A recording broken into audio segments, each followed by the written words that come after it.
It's an extraordinary today. We are going to listen from an insider about World War One and World War Two, about everything that happened that was nice or what that was on the other side. Giselle, please could you introduce yourself and what do you do for business now? Well, I'm Giselle Roeder. I'm an author. I have been writing for magazines first since I was 19 years old, for newspapers and then magazines, as a health teacher, giving advice about alternative lifestyle. I was one of those pioneers, and at the time we were frowned upon, not believing, and now everybody is into alternative health. And so I am actually retired from active business and just writing my books and trying to write blogs every day. And on the other hand, also stay healthy. Yeah, we hope you always stay healthy. So let's That's shoot back to your childhood. How do you start? How do we start? Well, do I start about my life or do I Yes, start about the stories? yeah, Well, I was born into a small farm business, farm family. My father was a blacksmith, and he did not believe in Heil Hitler, and it saved his life later. But at the time, it was always just like going like this. You know, he can't lift his arm because he had a poor arm because of all the horses that he had to shoe.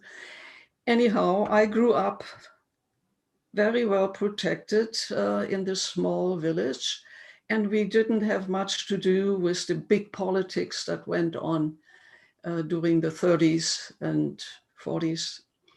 But the war affected us in a way that the bombers always flew over our village, and we were just hiding in a ditch and watched them and watched the incendiary bombing of Berlin, which was not far away, and tried to count them, and we called them Christmas lights. But at that time, I didn't know that when people got caught by these flames, that there was no water that could make that fire go out. I learned that later. Anyway, everything was fine until we were never starving because we had a farm and grew everything we needed ourselves. And then the Russians came. I was 11 years old, and it seemed that my childhood was over. It was a horrible time, but it was towards the end of the war. And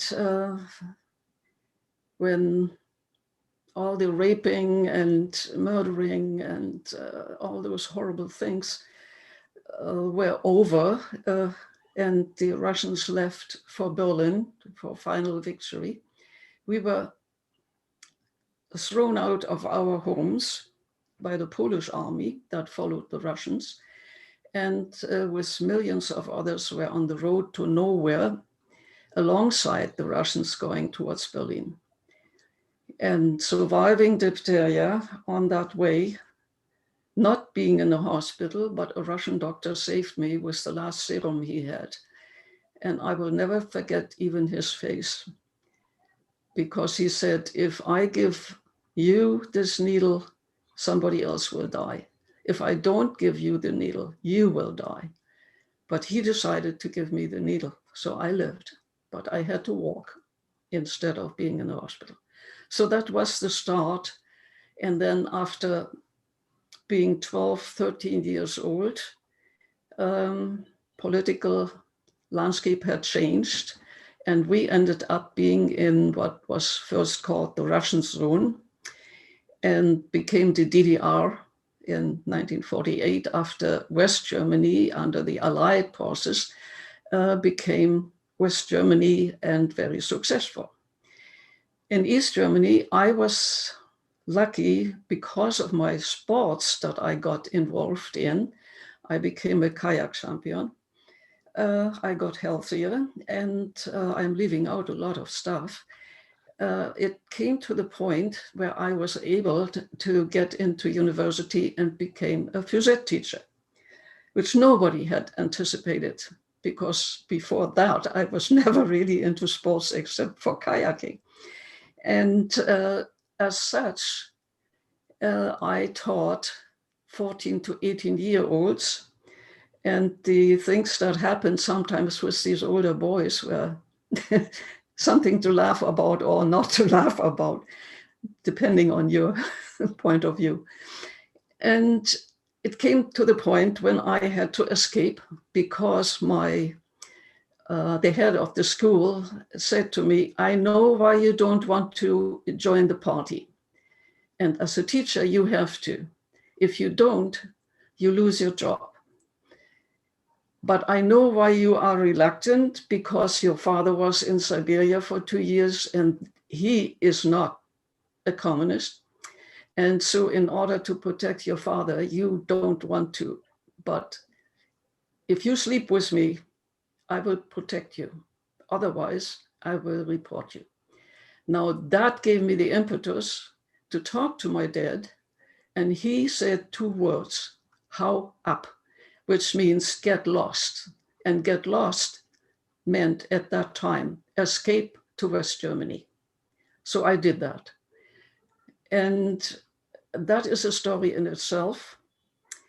And in West Germany, I was a nobody, second-class citizen, because they looked down on the Aussies, East Germans, Aussie meaning from the East. But I found a job as a steno and office help. Now again, it came to the point after about a year that one of the leading men raped me in a way. And I wanted to get away from Germany again. And I am jumping here about 5, 6 years. I got away from the city where he lived, but everywhere I was, there were flowers, there were letters, there were telegrams and telephone calls. He was a real stalker.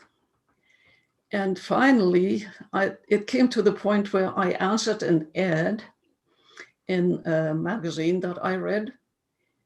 Dad with little daughter looking for new mommy in beautiful British Columbia, Canada. Having nothing else to do that evening, I answered it, never expecting to get in a reply, but I did.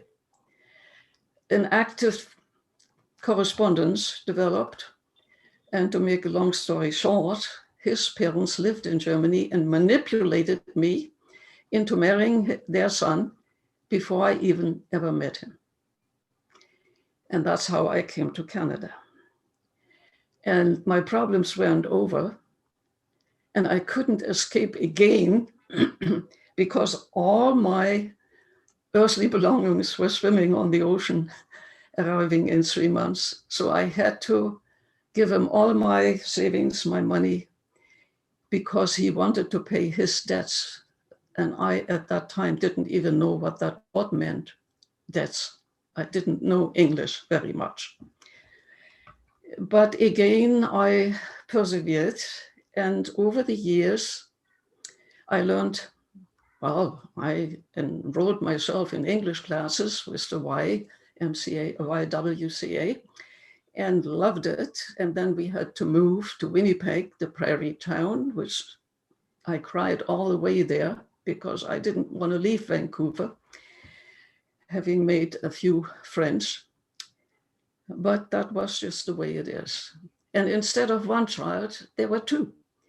And so one lie after the other. I still did not escape again because I did not have any money. I couldn't go back to Germany. I couldn't do anything else in Canada, so I stuck it out. After his bankruptcy, after a while, after a few years, and the second child with us and the little boy joining us, like our own baby, I was happy for a while. And then something else happened. he had an affair. I found out, I saw it. And I couldn't forgive him. I could not forgive him for that. And one day I decided enough of this being moody and sad. I start my own business. So I did. I became successful. I became a successful speaker, wanted in Canada and in USA on all health conventions. This was after 1976. And the ensuing years even brought me to Australia and to every health convention across the North American continent. I became a household word, my name, and my business grew. I started a skincare business based on alternative health with a health food shop attached, and gave lots of lectures, radio. I had my own television show for 9.5 years, and I was very successful.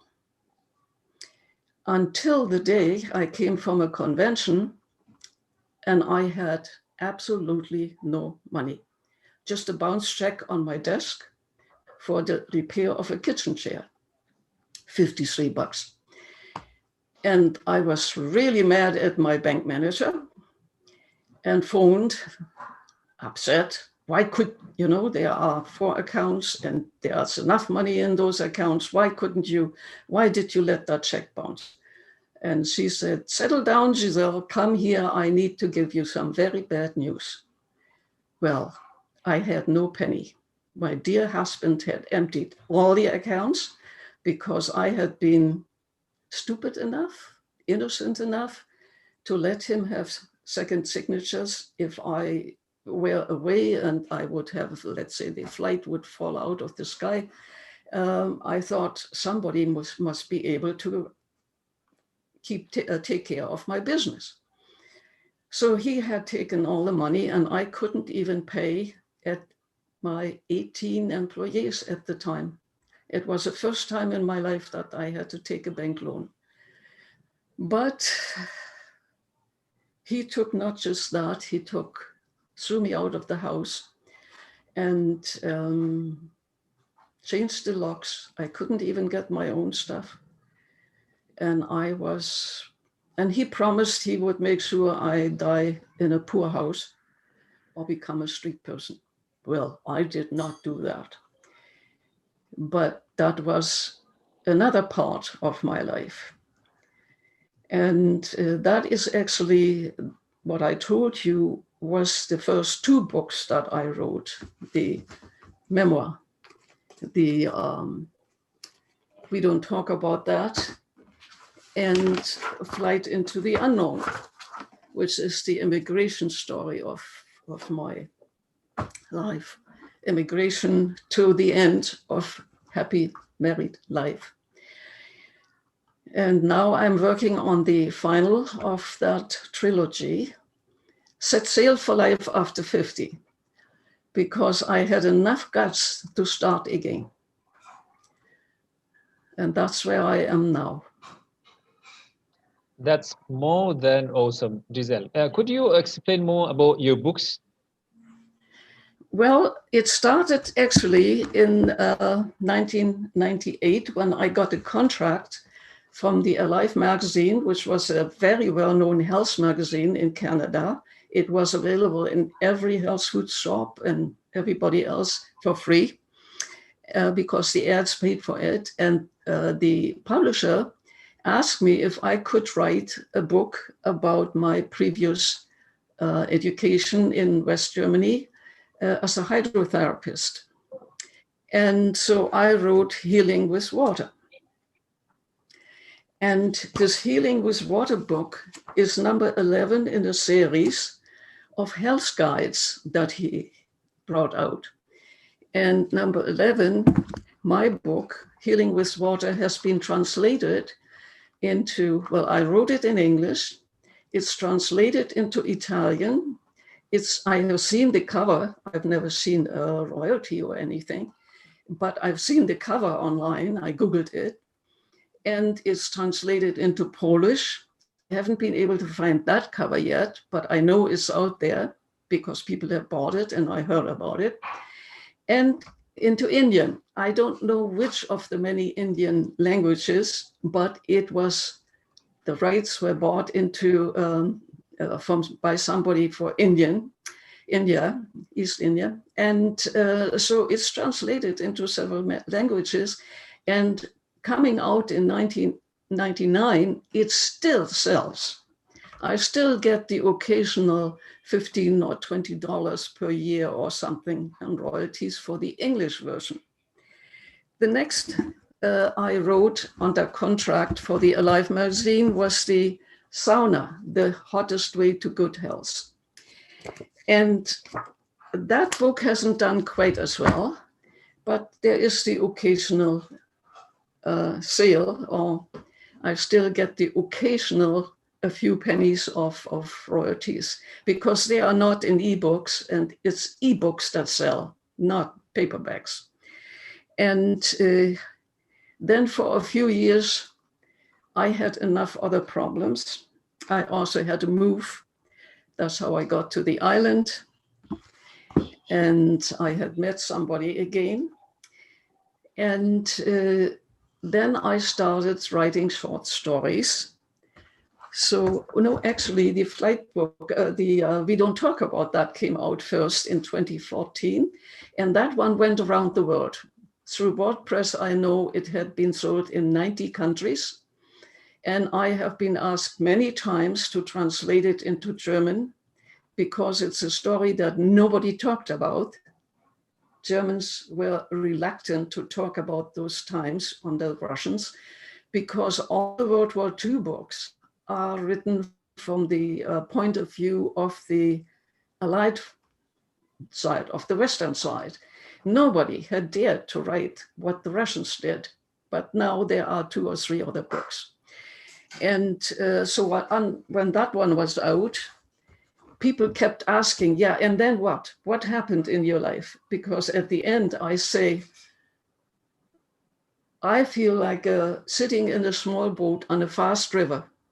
I can try to avoid the rocks, but I cannot change the direction. And I ended that, and people felt let down. We want to know what happened. What did you do? How did you survive? Anyhow, that's when I had to write Flight into the Unknown, the next escape, let's say, to Canada. But in between, in order to make these people stop bugging me, I wrote We Don't Talk About That, a book of short stories. And many of the people, from Churchill to people who have influenced my life to a point where I really changed. And it talks about babies, adoption, blended families, cancer.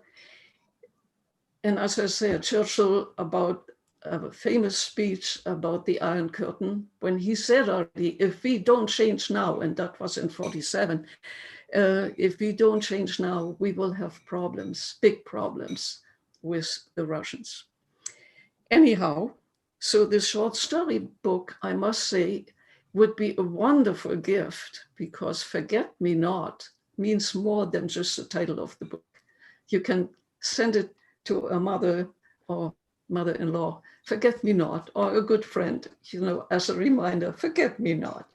It's a nice book, but it doesn't sell very well. I'm honest about that. And it's too bad. And then during all that time, I wrote Flight into the Unknown. And that book has had a lot of reviews by email, because people want to know more.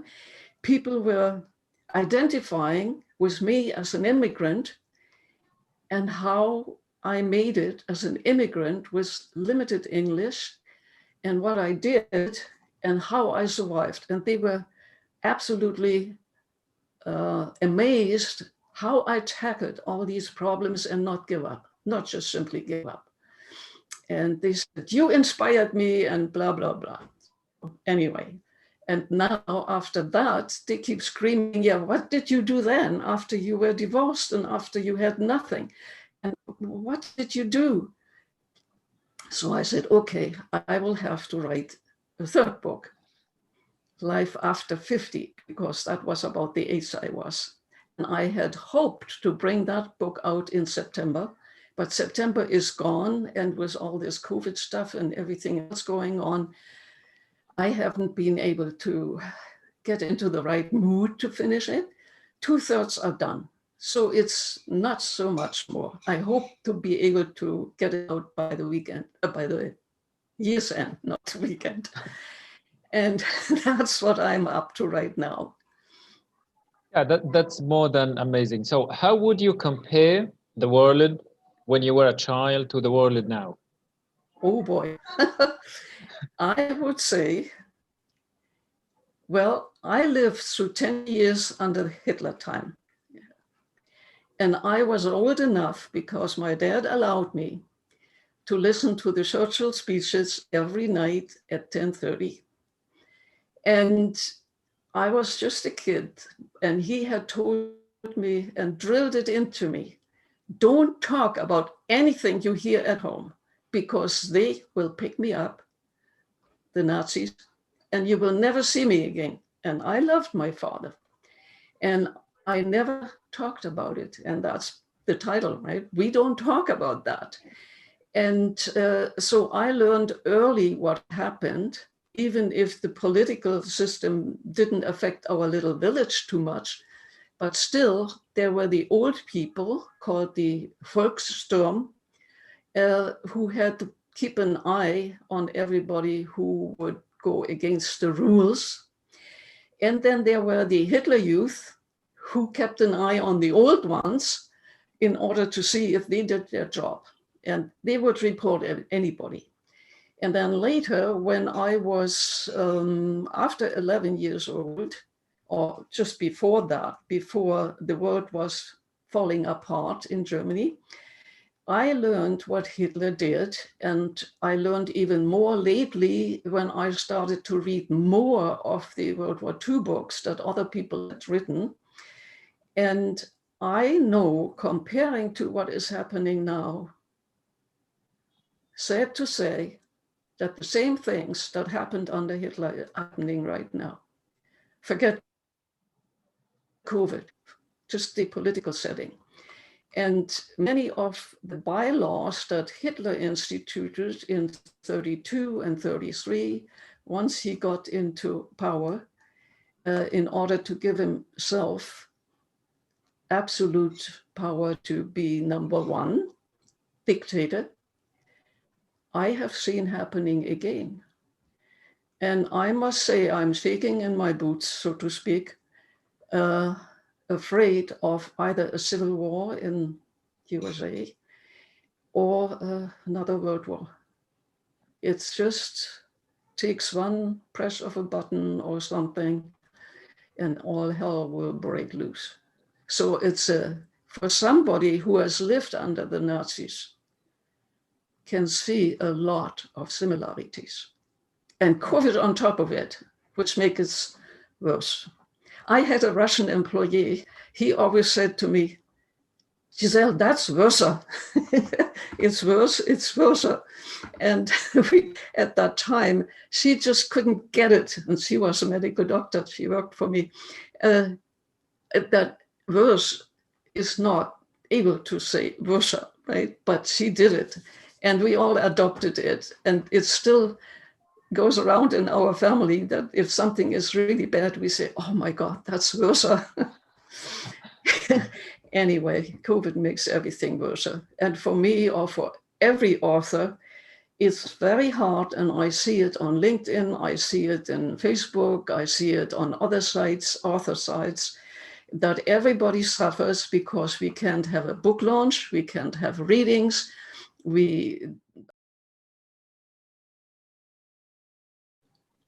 So, Giselle, what differences do you see between when you were a child and the world now? Well, I don't know if you, the different operas, I don't know in which one it was that somebody sang, how alike those pictures are. And that was a famous opera when a man, I think it was a Chinaman who meets a European girl and looks at this picture and loves it. How alike these pictures are. And I would say, okay, yeah, the picture of the world looks very similar to what we have had already. Giselle, can you hear me? Yeah, I can. Yeah. And what recommendations can you give so that the world would not slip into the same way that happened in the past? Well, we would have to talk to the politicians to change things, because the ordinary person, the ordinary people are always the ones that pay the bill. And you see it all over the world. Everywhere there is a war or fighting or something, it's always the innocent. It's always the people who can't do anything who have to suffer, who get shot, who get raped, who get starved, who starve because there's no food. And so how can we, ordinary people, I don't think we can do much unless we have elections, and elections the people decide. But then there are ways for politicians to change everything to their liking again. So it's hard for me to talk more openly what I think, because, as I said again, we don't talk about that. Religion and politics are very hot topics because you can make enemies in either one. Yeah, sure. So I you, see, go ahead, Giselle. I can listen. Go ahead. I see myself as a world citizen. I don't care if you are black or white or yellow, or if you are Lutheran or Catholic or Jewish or something. I don't care. Whatever, you are born into the family and you didn't have a choice who you are and what you became. But you can try to just be a good person. Love thy neighbor, right? And now more than ever, we need to help the ones that need help. Yeah, that is so true. Then you You know what? started, Giselle, Yeah. you started your speaking career. What exactly or what were your main messages? In my life, No, I or mean on your speaking career. oh, well, I was mainly speaking, trying to understand what led to World War II, because it was a direct outcome of World War I. And smart people at that time said that already in the early 20s. This is the Versailles agreement between the powers led to World War II and gave men like Adolf a chance to get in. And whoever spoke loudest and whoever screamed loudest. And during the first, now I grew up in Germany, so I have to tell you what the German people who were not involved in politics, what they were talking to each other, to neighbors, to relatives. They didn't want to fight. They didn't want to become soldiers, do all this stuff, but they had to. And every country, if they call for you to serve, you have to. And you cannot say anything. But what really touched my heart was, I don't know which Christmas it was, 1942 or 43, where the Allied forces, mainly the English and the Germans, were fighting to each other. And at Christmas Eve, the fighting stopped and they played football together, and they exchanged little gifts like cigarettes or chocolates with each other. And the next day they had to shoot at each other again. And that is something that still makes me want to cry right now.